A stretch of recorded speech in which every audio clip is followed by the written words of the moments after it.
নারায়ণগঞ্জ যে প্ল্যাটফর্ম যে মানববন্ধনের আয়োজন করেছেন তাদেরকে শুভেচ্ছা জানাই। নারায়ণগঞ্জ সিটি কর্পোরেশন, জেলা প্রশাসক থেকে শুরু করে আমরা গত 3 সেপ্টেম্বর গিয়েছিলাম।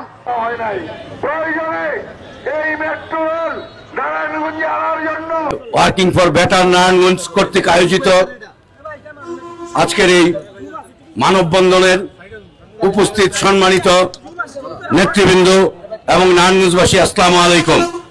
আমি সর্বপ্রথমে মহান রাব্বুল আলামিনের দরবারে শুকরিয়া আদায় করি, আলহামদুলিল্লাহ, যে আমাদের একটি নতুন সংগঠনের আহ্বানে নারায়ণগঞ্জের প্রত্যেকটি রাজনৈতিক দলের নেতৃবৃন্দ এখানে উপস্থিত হয়েছেন।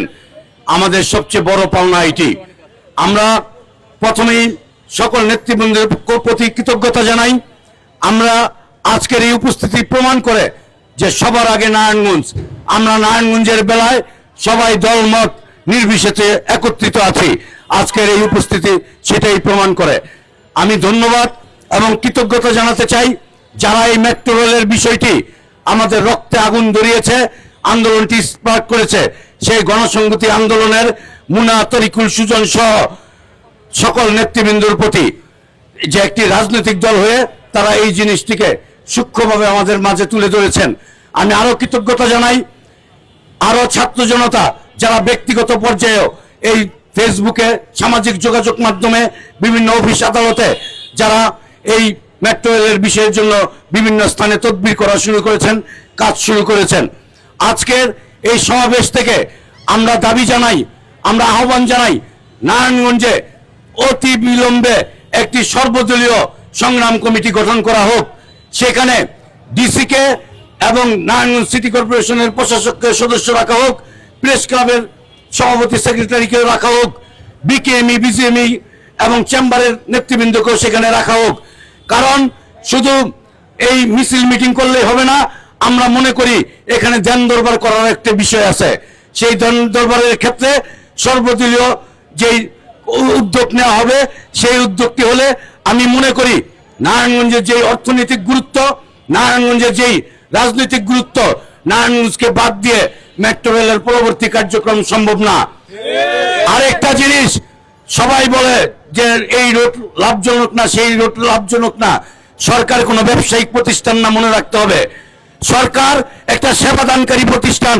এখানে লাভ লসের কোনো বিষয় না, জনগণের উপকার হবে এইরকম সেবা দেয় এই সরকারের দায়িত্ব। অতএব আরেকটি দাবি আপনাদের কাছে আমি রাখতে চাই, রাজনৈতিক নেতৃবৃন্দর কাছে, সেটি হচ্ছে নারায়ণগঞ্জ সিটি কর্পোরেশনের আওতাধীন ওয়াসার পানি, এই ওয়াসার পানি মুখে তোলার কোনো উপায় নাই। এই বিষয়টিও আমি আপনাদের দৃষ্টি আকর্ষণ করছি। পরবর্তী সময়ে আমরা এই মেট্রো রেল কর্তৃপক্ষের যে অফিস ঢাকায় আছে সেটাও ঘেরাও করতে চাই। তবে আমাদের নেতৃত্বে না, আপনাদের নেতৃত্বে সর্বদলীয় একটা নাগরিক কমিটি কিংবা সর্বদলীয় একটা জোটের মাধ্যমে আমরা পরবর্তী কার্যক্রম করতে চাই। আজকে যারা উপস্থিত হয়েছেন সবার প্রতি কৃতজ্ঞতা এবং ধন্যবাদ জানিয়ে সেই যাতায়াতের নিরবচ্ছিন্ন একটি ব্যবস্থা কায়েম করতে হবে। ইতিমধ্যেই আমাদের মাঝে বিভিন্ন পর্যায়ের নেতৃবৃন্দ উপস্থিত হয়েছেন। নারায়ণগঞ্জের প্রতিটি অলিগলি থেকে নানান শ্রেণী পেশার মানুষ, দল, মত, ধর্ম, বর্ণ, সংগঠন নির্বিশেষে আমাদের মাঝে উপস্থিত হয়েছেন এবং আরো অনেকে উপস্থিত হচ্ছেন।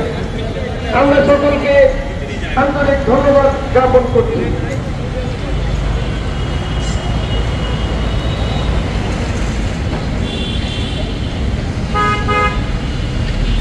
কিছুক্ষণের মধ্যে আমাদের আজকের মানববন্ধনের আনুষ্ঠানিক কার্যক্রম শুরু হবে।